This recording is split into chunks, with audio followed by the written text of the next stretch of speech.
Hello everyone, this is कौशल और आज हम करने जा रहे हैं एक और नया बढ़िया सा सवाल। ये क्वेश्चन आपका जे एडवांस 2015 का सवाल है। जे एडवांस 2015 पेपर वन का सवाल है और ये एक मल्टीपल टाइप क्वेश्चन है। मल्टीपल टाइप का मतलब मल्टीपल करेक्ट क्वेश्चन, एक से ज़्यादा सही हो सकते हैं।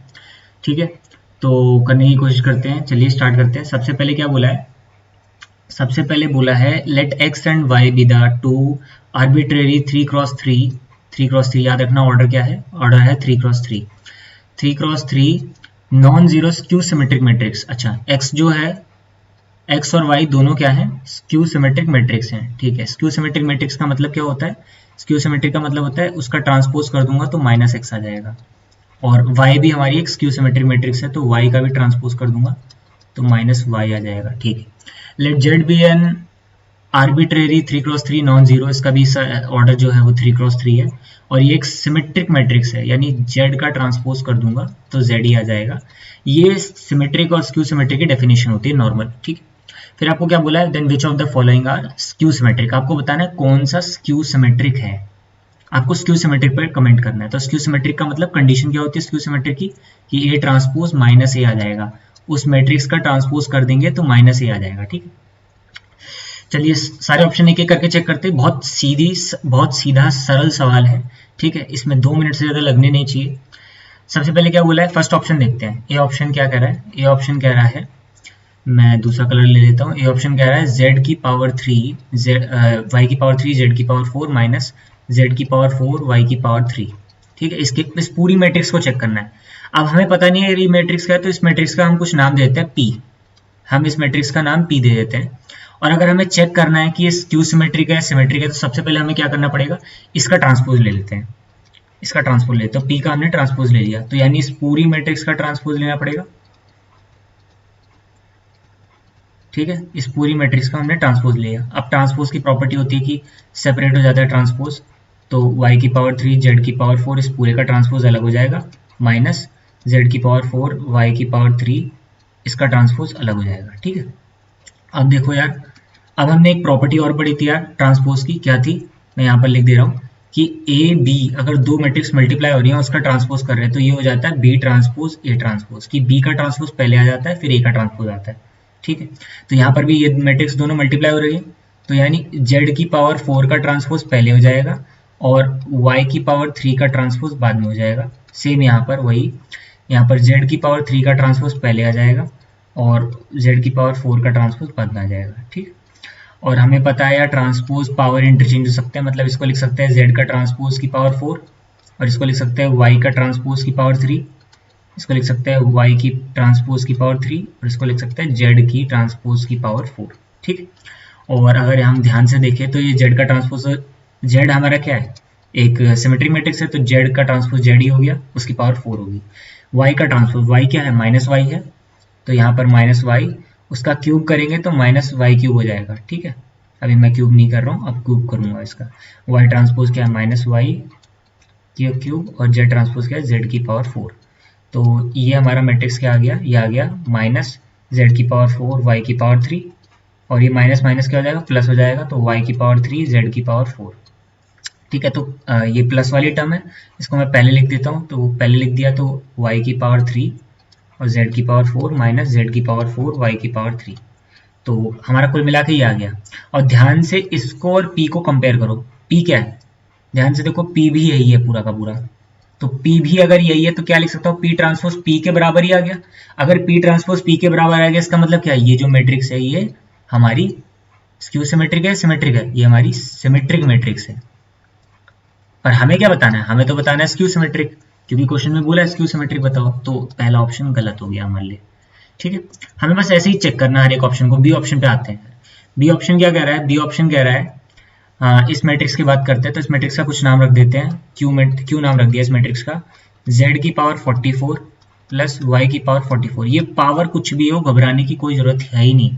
ठीक है, सबसे पहले इसका ट्रांसपोज कर लेते हैं, तो क्यू का ट्रांसपोज कर लिया, तो जेड की पावर 44 प्लस वाई की पावर 44 और इस पूरे का ट्रांसपोज, तो ये हो जाएगा जेड की पावर ट्रांसपोज का पावर 44, मतलब सेपरेट हो जाएगी, अभी मैंने बताया प्रॉपर्टी। और यहाँ वाई की ट्रांसपोज की पावर 44 हो जाएगी, अलग अलग हो जाती है ट्रांसपोज। तो ये कितना आ गया? ये आपका आ गया अब हमारा x ट्रांसपोज क्या है, x ट्रांसपोज माइनस एक्स है, और माइनस एक्स की पावर 44 करूंगा और यहाँ माइनस वाई की पावर 44 करूंगा, तो हमारा q ट्रांसपोज क्या आ गया, x की पावर 44 और y की पावर 44। और अगर मैं इसको कंपेयर करूँ q से, तो q भी हमारा यही था, तो यानी q ट्रांसपोज भी q आ गया, यानी q भी एक कैसी मैट्रिक्स है, q भी हमारी एक सिमेट्रिक मैट्रिक्स है। लेकिन हमें तो कौन सी बतानी है, हमें तो बताना है स्क्यू सिमेट्रिक, तो ये भी हमारा ऑप्शन गलत हो गया। ठीक है, ए ऑप्शन भी गलत हो चुका है, बी ऑप्शन भी गलत हो चुका है। अब आते हैं सी ऑप्शन पे। चलिए आप देखते हैं सी ऑप्शन अपना। तो सी ऑप्शन क्या कह रहा है, सी ऑप्शन हमारा कह रहा है एक्स की पावर 4 जेड की पावर 3 माइनस जेड की पावर 3 एक्स की पावर 4। इस मैट्रिक्स का कुछ नाम दे देते हैं, हम ए नाम दे देते हैं। अब इसके बारे में बात करना है, ये स्क्यू सिमेट्रिक है, सिमेट्रिक है। तो सबसे पहले यार इसका ट्रांसपोज करेंगे, तो इसका ट्रांसपोज करेंगे तो ये ए का ट्रांसपोज हो जाएगा, और यहाँ ट्रांसपोज मैं डायरेक्ट लिख रहा हूँ, तो यहाँ जेड की पावर 3 का ट्रांसपोज पहले हो जाएगा, मतलब मैं साथ में ये वाली प्रॉपर्टी भी लगा रहा हूँ, A B transpose is equals to B transpose A transpose. ठीक है, मतलब ये चीज़ जो दोनों मल्टीप्लाई हो रहे हैं ये पहले आ जाएगा, ये बाद में आ जाएगा।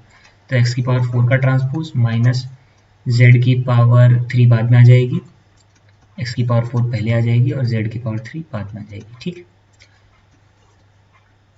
चलो यार ये देखते हैं, z की पावर माइनस 3 क्या हो गया, z की पावर 3 तो z हो गया, तो ये z का ट्रांसपोज z की पावर 3 हो जाएगा। ठीक है, और यहाँ x का ट्रांसपोज की पावर 4 कर देंगे तो ये x की पावर 4 ही रहेगा, माइनस ये भी x की पावर 4 ही रहेगा, और ये z की पावर 3 रहेगा।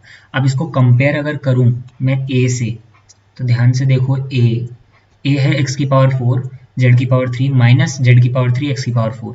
ये जो टर्म है ना, ये वाली पहली वाली x की पावर 4 z की पावर 3, अब वो यहाँ पर आ चुकी है, और ये जो टर्म है यहाँ पर आ चुकी है। अगर मेरे को इसको इसके जैसा बनाना है तो क्या करूँगा, एक माइनस कॉमन ले लेता हूँ, एक माइनस कॉमन ले लिया तो ये जो टर्म थी ये पहले आ जाएगी, तो ये पहले आ गई, और ये टर्म जो है ये बाद में आ गई। अब तो इसको लिख सकते हैं ना, ये अब a के बराबर है, क्योंकि a हमने यही माना था, तो a ट्रांसपोज किसके बराबर आ गया, माइनस a के बराबर आ गया। तो क्या ऐसा लिख सकते हैं कि a कैसी मैट्रिक्स हो गई, a हमारी हो गई स्क्यू सिमेट्रिक मैट्रिक्स।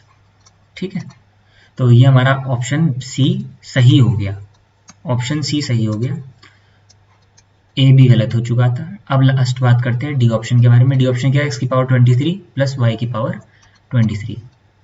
अब बात कर लेते हैं x की पावर 23 प्लस y की पावर 23, इसके बारे में बात करना है। तो इस मैट्रिक्स का कुछ नाम दे देते हैं, चलो b नाम देते हैं, इसका ट्रांसपोज कर लेते हैं।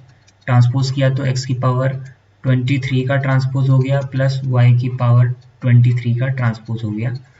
इसको ऐसे लिख सकते हैं, x का ट्रांसपोज की पावर 23, पावर मतलब ट्रांसपोज और पावर इंटरचेंजेबल होती है। ठीक है, और यहाँ y ट्रांसपोज की पावर 23 कर देते हैं। x ट्रांसपोज है क्या, माइनस एक्स है, तो ये माइनस एक्स की पावर 23 हो जाएगा, और ये माइनस वाई की पावर 23 हो जाएगा। ठीक है, और अब हम इसको अगर सॉल्व करें तो b ट्रांसपोज क्या आ गया हमारा, b ट्रांसपोज आ गया माइनस एक्स की पावर 23 है, और ये हो गया माइनस वाई की पावर 23। दोनों में माइनस कॉमन आ रहा है, दोनों में माइनस कॉमन आ रहा है, तो माइनस कॉमन ले लेते हैं। तो x की पावर 23 प्लस वाई की पावर 23। अब x की पावर 23 प्लस वाई की पावर 23 है क्या, हमारा b ही है। अगर ये हमारा b ही है तो हम क्या इसको ऐसे लिख सकते हैं, is equals to minus B, ये माइनस बाहर था और इस चीज़ को हमने b लिख दिया। अब ये तो हमारी कंडीशन किसकी होती है, ये कंडीशन होती है हमारी स्क्यू सिमेट्रिक मैट्रिक्स की। तो क्या ऐसा बोल सकते हैं कि ये वाली मैट्रिक्स भी हमारी स्क्यू सिमेट्रिक है, बिल्कुल। तो हमारा कौन सा ऑप्शन सही हो गया, हमारा ऑप्शन सही हो गया एक डी भी सही हो गया। तो कुल मिला के हमारे कौन कौन से ऑप्शन सही हो गए, सी एंड डी। ठीक है, ये क्वेश्चन भी आसान था, बट ये थोड़ा सा काम ताम झाम करने में थोड़ा टाइम लग गया। ठीक है, ऐसे ही और क्वेश्चन के साथ मिलते रहेंगे। Till then take care, keep learning and keep exploring. Bye bye.